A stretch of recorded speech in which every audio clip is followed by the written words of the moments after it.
Assalamualaikum warahmatullahi wabarakatuh. Perkenalkan kami dari kelompok 1, yang beranggotakan Riko Kusumajati, 220504026. Prakas Budi Ferdiansyah, 220504038. Andika Muhammad Rafi, 200504052. Pada video ini, kami melakukan wawancara dengan pimpinan Aisyah sebagai bagian dari tugas asesmen tengah semester.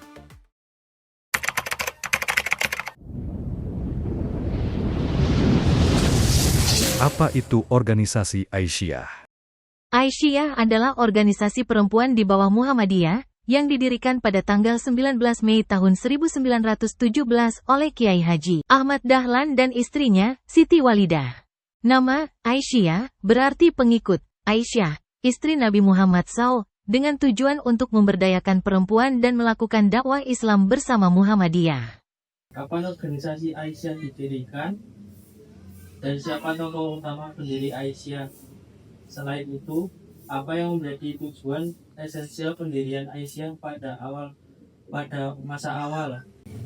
Ya memang kalau saya dari lahirnya itu bisa emas nanti juga di belajar. Aisyah adalah organisasi perempuan otonom Muhammadiyah yang didirikan di Yogyakarta pada 19 Mei tahun 1917 27 Rajab 1335 Hijriah oleh Nyai Ahmad Dahlan, berawal dari perkumpulan pengajian wanita bernama Sopo Tresno 1914 untuk memberdayakan perempuan muslim dalam bidang pendidikan, agama, dan sosial. Menjadi pelopor pendidikan anak usia dini TK Abah dan turut serta dalam perjuangan kemerdekaan bangsa melalui Kongres Perempuan Indonesia 1928. Dan tujuannya memang untuk memberikan pendidikan pada anak-anak atau ya, masyarakat untuk membentuk masyarakat yang sebaik-baiknya, dan yaitu dengan ada bagian-bagian untuk memenuhi atau mencapai tujuan bisnis. Yang khasnya di Aisyah itu? Kalau di Kota Magelang aja atau di mana?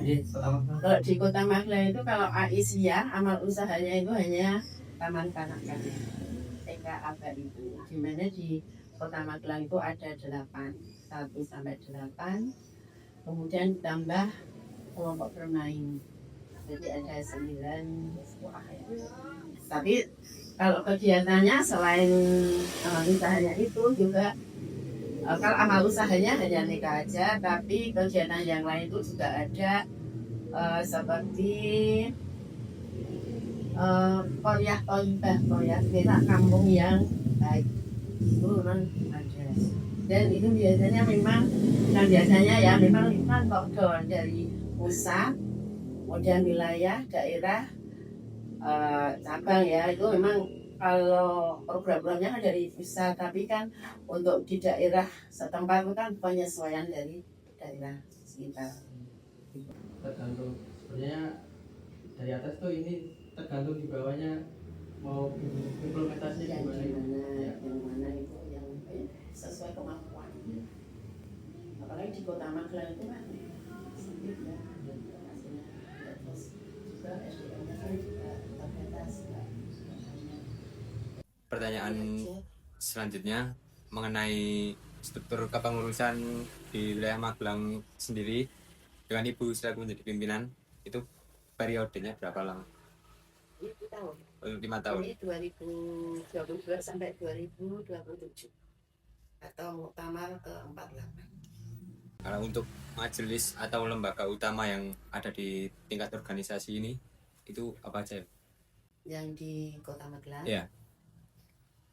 Selain ketua, sekretaris, bendahara, itu ada badan pimpinan, itu ada beberapa majelis, 1 majelis tabligh, dan kedua PAUD dasar dan menengah. Tapi kalau di Kota Magelang karena hanya ada PAUD-nya aja itu yang dengan TK, kelompok PMI dan TK itu. Kemudian majelis kesehatan, kemudian majelis kesejahteraan, majelis ekonomi dan ketenagakerjaan, kemudian selanjutnya majelis kader, ada majelis hukum dan HAM. Kemudian juga ada lembaga yang namanya LBSO singkatannya itu. Ada lembaga pengembangan, ada yang namanya LPPH. Ya, Jadi cukup kompleks ya. Ya itu kalau susunannya seperti itu, Ya. tapi untuk untuk mengamalkannya atau untuk kegiatannya itu tidak sesuai kemampuan. Tetap ada, kadang ada seminar-seminar yang dilakukan. Kalau PAUD Dasmen ya di TK yang pasti ada kegiatan yang bisa membangun menambah SDM dan untuk ke-TK-an itu. Dan struktur yang udah terpetakan tersebut, program unggulannya itu apa ya dari Aisyah? Kalau sekarang ya ini Korea Toibah. Ah. Selain kalau TK PAUD itu kan sudah berjalan bagus dari Iya. dulu ya. Dalam kurun waktu 1 tahun terakhir, kegiatan operasional apa yang paling berhasil dilaksanakan? Kalau di PAUD memang ada prestasi-prestasi yang PAUD atau TK ya, ada prestasi dari anak-anak didiknya itu mendapatkan beberapa kejuaraan kalau di TK Kota Magelang, dan selalu mengikuti kegiatan-kegiatan yang ada di Kota Magelang, termasuk lomba-lomba itu yang sering diadakan dari TK, dari pendidikan, mungkin dari lembaga-lembaga lain, mungkin Artos itu sering mengadakan, juga mengikuti, dan ya alhamdulillah sering mendapatkan kejuaraan. Dan ini kemarin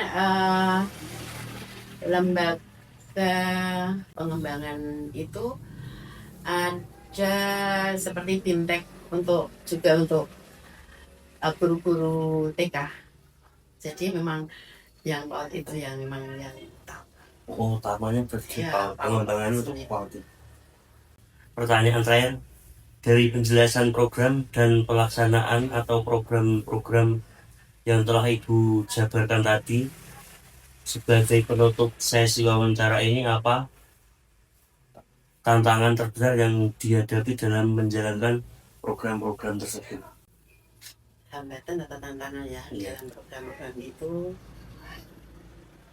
Pertama masih biaya ya, karena dengan mengadakan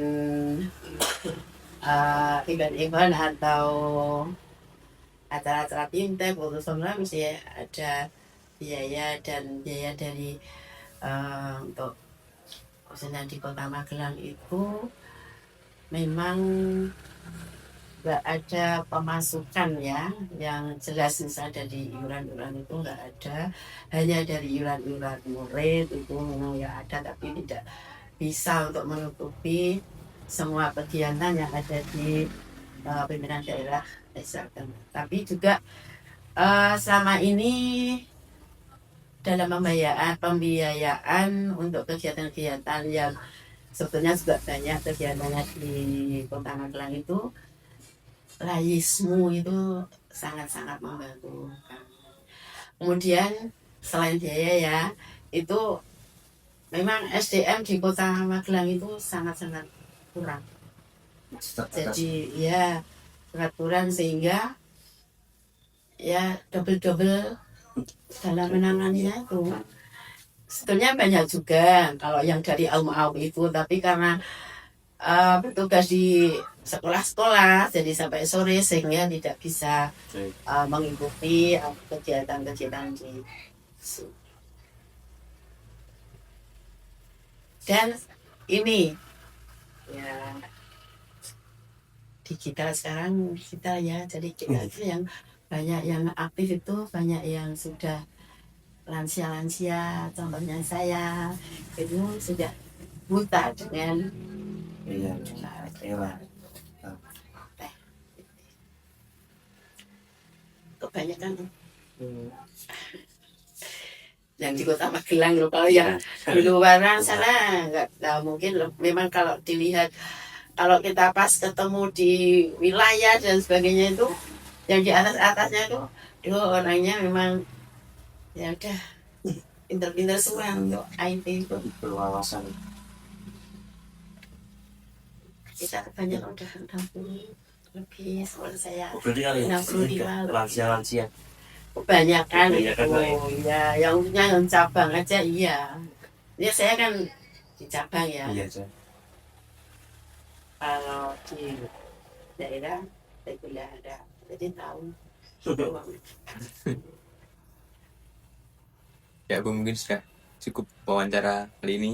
Terima kasih sudah menyempatkan waktu dan tempatnya. Oke, tapi mohon maaf kalau ini dalam wawancara ini saya kurang sekali untuk bisa memberikan informasi tanpa Mas. Sekian dari kami. Terima kasih. Wassalamualaikum warahmatullahi wabarakatuh.